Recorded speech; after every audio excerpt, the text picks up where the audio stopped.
How mining is supporting Indigenous Australians. Let's have a look. Hello everyone, Florian.heise here and welcome to another episode of HeiseSays. Grab your stein of coffee because I thought we should look at this article from Australian mining. It's an article that was shared in the comments on one of my videos yesterday about Australia Day, and it was actually caught by the spam filter. Now guys, if you want to send me a link or share something, please either use the Facebook or Discord servers, because you've got no idea how many bots just spam all over everywhere with dodgy links and things. So, they've just been stopped because there's so much rubbish out there. But I thought this would be a very topical article to look at. It's a couple of years old, but I guess I'm of the opinion that the best way to help someone is to remove as many impediments to them bettering their lives as possible. I don't think victim blaming, it's not really that effective. I understand why people do it, why people protest and while people take up causes. Frankly, because it gives them purpose. It makes them feel like they're making a difference. So I can appreciate the emotional response. But in the long run, it's all a bit tokenistic and pointless. So I thought we should discuss this. Because mining. Mining it's a big part of our economy here in Australia. I often lament the fact that our economic complexity is so low because we're just a whole bunch of mines. Even, I've worked on some mines as an architect. We designed and documented the office or mine industry area buildings on two big coal mines, $40 million worth of construction work, and just those two, and not all the other ones that we worked on. That's how we got our foot in the door in the volumetric modular sector. So I quite like the mining industry. We've got family members that work on mines that are doing quite well. And these create economic opportunities for people away from the cities, in the more remote parts of Australia, in the communities that aren't as well serviced by the cities, and, in some regards, seem to be somewhat disenfranchised with our political leaders. Now, just think back yesterday to all the people who were protesting. Think some of the politicians, Greens politicians, the same people that came up to protest the closure of mines here in Queensland. A huge carbon dioxide emitting protest march from Victoria all the way up to here. It's beautiful in a way, isn't it, the hypocrisy? So this is the thing. I thought we should have a look at this. So if you encounter any idiots that are claiming that we need to end mining for the betterment of the planet, you have to say, well, I didn't know you were a racist. I didn't know you want to discriminate against communities and groups that were getting the benefit of this.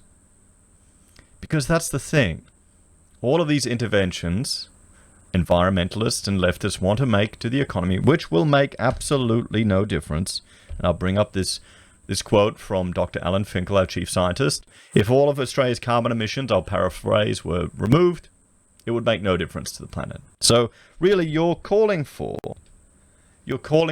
a decline in the Human Development Index of our nation for purely political motives.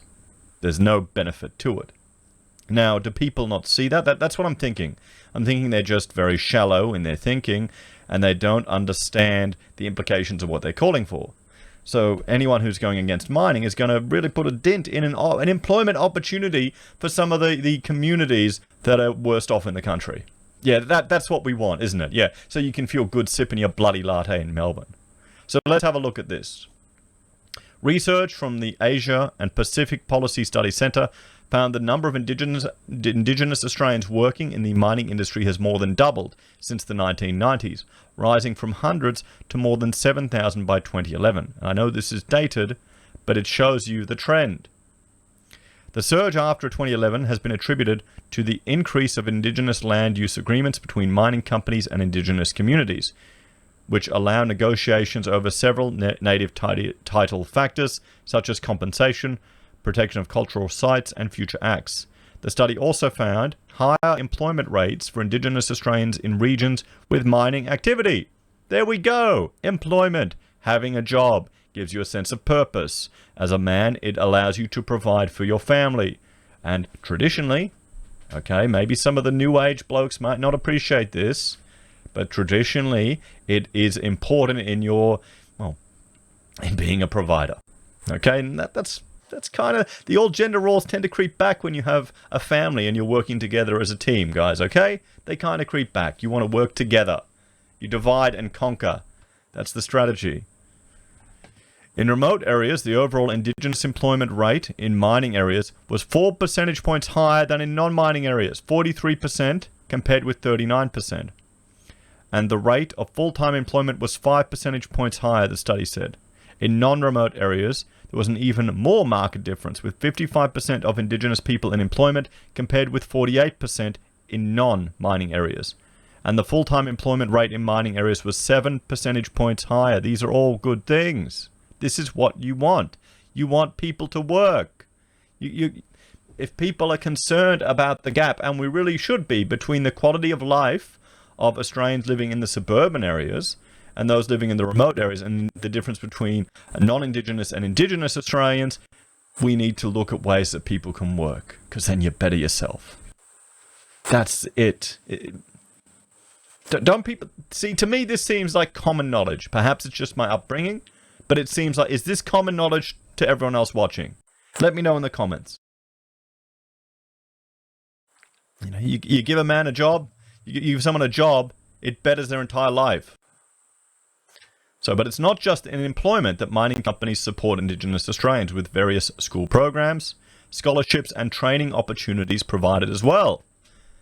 The majors have often implemented these strategies, such as Rio Tinto's Indigenous Scholarship Program for those in tertiary studies, and the Fortescue Metals Group's Jalwa Program, which places skilled workers into Indigenous organizations to support Indigenous leaders reaching their own development goals.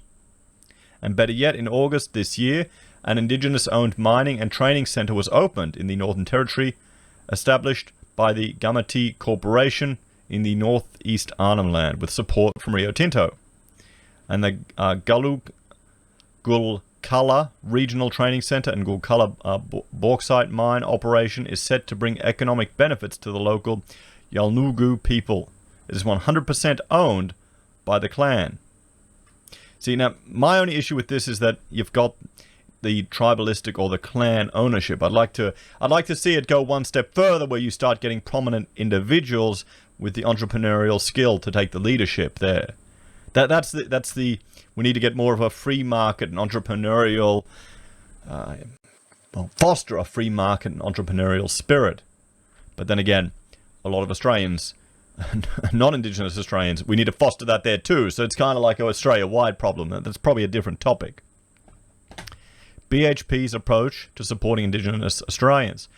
BHP completed its 5th Reconciliation Action Plan for 2017-2020, designed to acknowledge and respect the rights of Aboriginal and Torres Strait Islander people by contributing to their sustainable long-term economic empowerment and social and cultural well-being.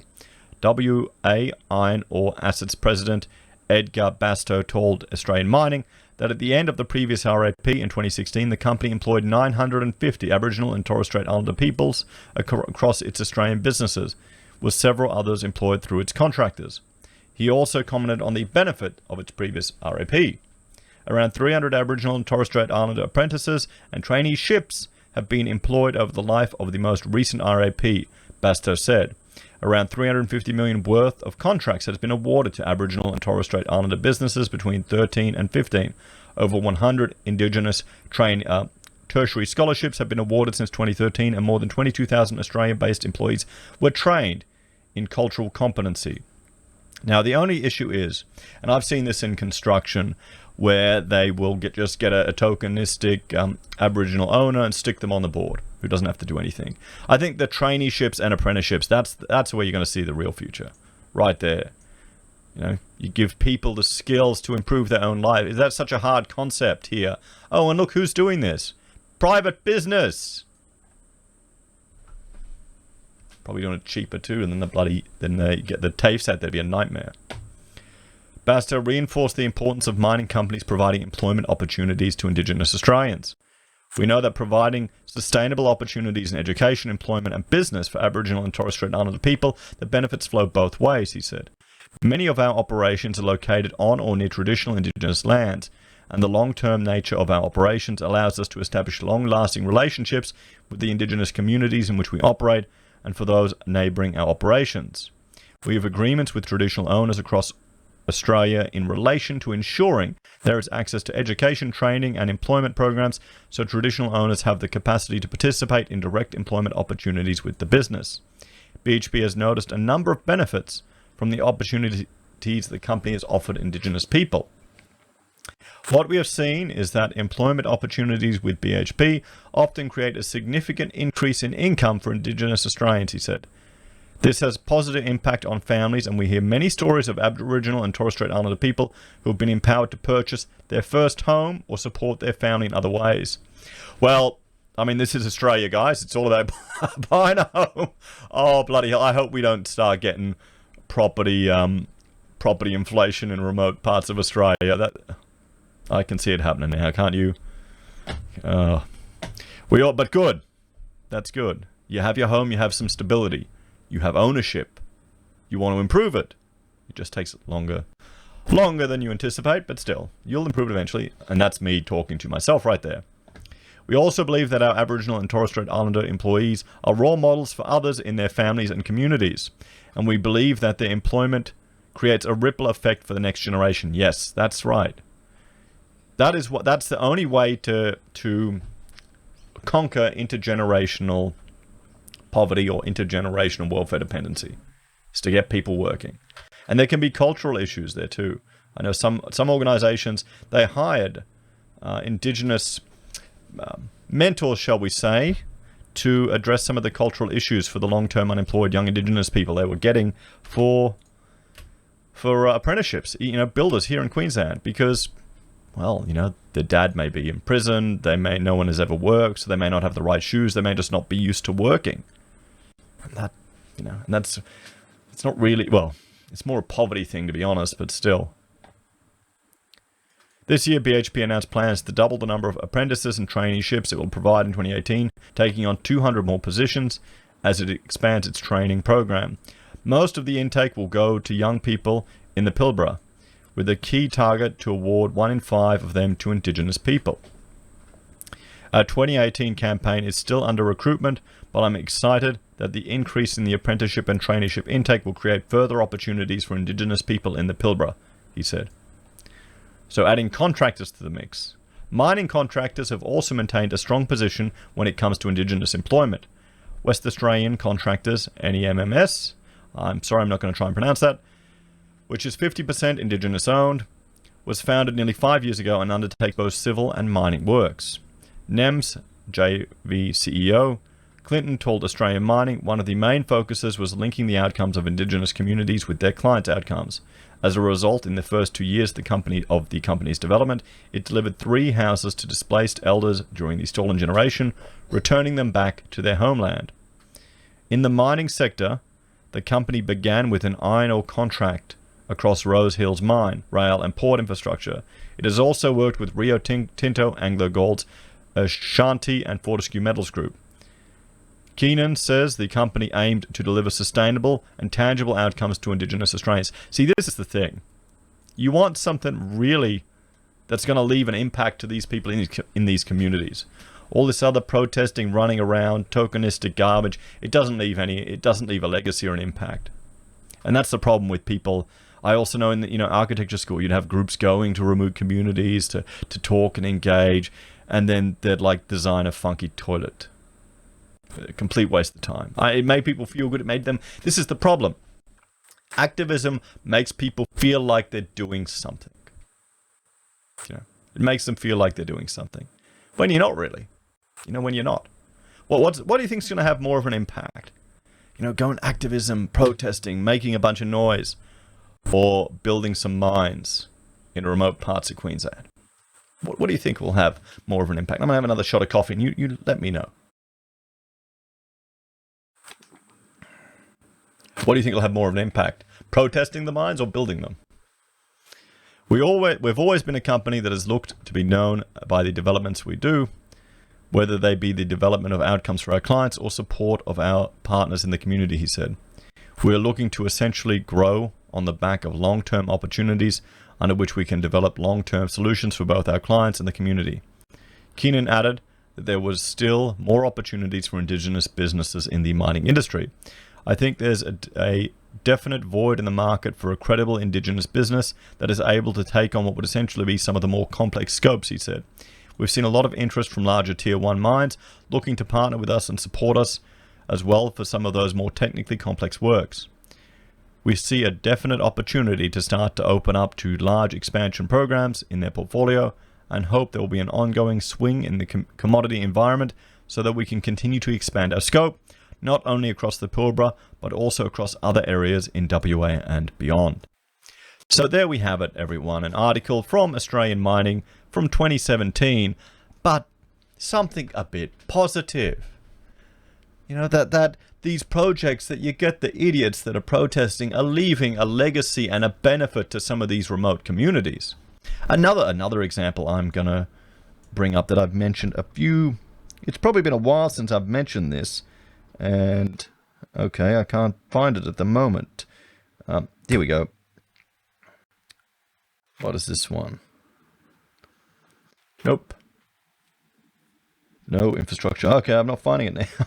I've lost it. Anyway, these are all of the remote programs with regards to carbon credits, particularly all of the remote burning out in the regions, which had a lasting benefit for the remote communities because it created jobs, it created opportunities. That is what we want, everyone. We want people to work. You want people to, well, I would assume would want people to be independent, to not have to be dependent on the state, to not have the government create all these, bureaucratic programs that still fail again and again and again, and people to have, the ability to take care of themselves. And a job does that. And mines are doing that. So why are people protesting one thing and then protesting the thing that's addressing the issue they're having? You tell me. Anyway, guys, please like, share, and subscribe to the channel. If you're a fan and enjoy the content I cobbled together here, there are a few ways you can support us. You can join us on YouTube or Patreon. You can support us using our affiliate links from Amazon, eBay, Independent Reserve, or AussieBroadband. You can buy a merch from HeiseSays, use Gold Pass from the Perth Mint, or support us via PayPal. Take care, everyone. Have a great day, and I'll see you next time. Bye for now.